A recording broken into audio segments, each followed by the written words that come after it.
দূরপাল্লার ট্রেনের মধ্যে রাখা ছিল একটি ব্যাগ। তার ভেতরেই কী সব যেন নড়াচড়া করছিল সমানে। ব্যাগটি ছিল আবার এক মহিলা যাত্রীর। ট্রেনের বাকি যাত্রীরাও ঠিক মতন বুঝে উঠতে পারছিলেন না হচ্ছেটা কি। তবে শেষমেশ যা হলো তা শুনে চমকে উঠেছেন অন্যান্য যাত্রী ও সাধারণ মানুষজনও। ঘটনাটি বিহার থেকে আসা দুন এক্সপ্রেস দূরপাল্লার ট্রেনের ভিতরের ঘটনা। ট্রেন যখন চন্দননগর স্টেশনে এসে পৌঁছায় তখন রেল পুলিশের তৎপরতায় খোলসা হয় পুরো ঘটনার। সোমবার সকাল কুয়াশা ভরা রেল ট্র্যাকের মধ্যে দিয়ে ছুটে চলেছে দুন এক্সপ্রেস। ট্রেন যখন চন্দননগর স্টেশনে এসে পৌঁছায় সেখানে থামার সঙ্গে সঙ্গেই তৎপরতা শুরু হয়ে যায় রেল পুলিশের।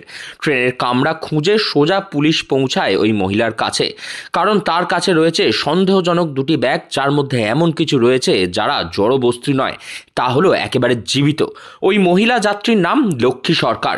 বর্ধমানের শক্তিগড়ের বাসিন্দা হচ্ছেন ওই মহিলা। তার কাছেই ছিল ঘুরতে যাওয়ার দুটি জামা কাপড়ের ব্যাগ, যে ব্যাগের মধ্যেই অনবরত নড়াচড়া করে চলেছিল সেই সমস্ত কিছু। ব্যাগের চেন খুলতেই চক্ষু চড়ক গাছ রেল পুলিশেরও।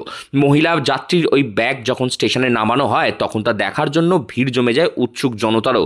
তার কাছে দুটি রয়েছে ব্যাগ ভর্তি কচ্ছপ, সবকটিই আবার জীবিত।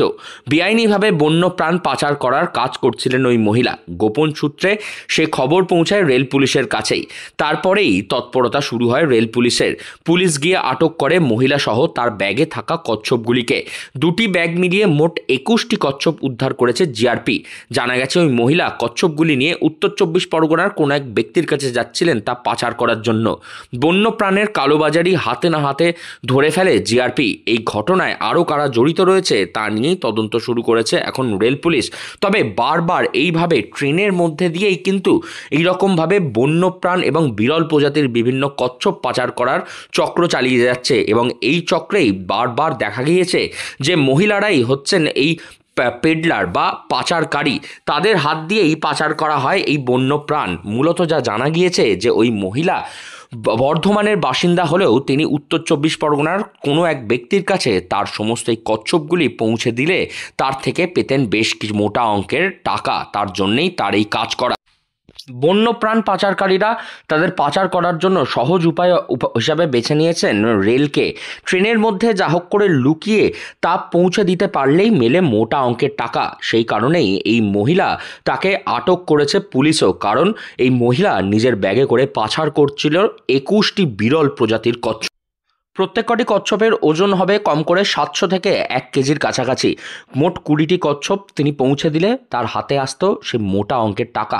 কিভাবে এই কালোবাজারি চালিয়ে যাচ্ছেন এখনও পাচারকারীরা, কাদের মদতেই বা চলছে, সেই সমস্ত কিছু খতিয়ে তদন্ত করে দেখছে রেল পুলিশও।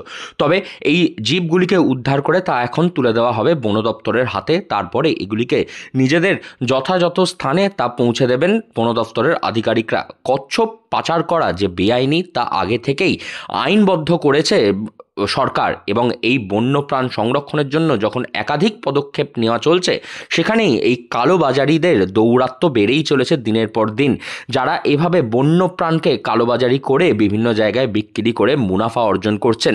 নিজেদের স্বার্থের জন্য অবলা বন্য প্রাণগুলির উপরে নেমে আসছে বারবার আক্রমণ। এবারের মতন কচ্ছপগুলিকে উদ্ধার করে নিতে পেরেছেন জিআরপি।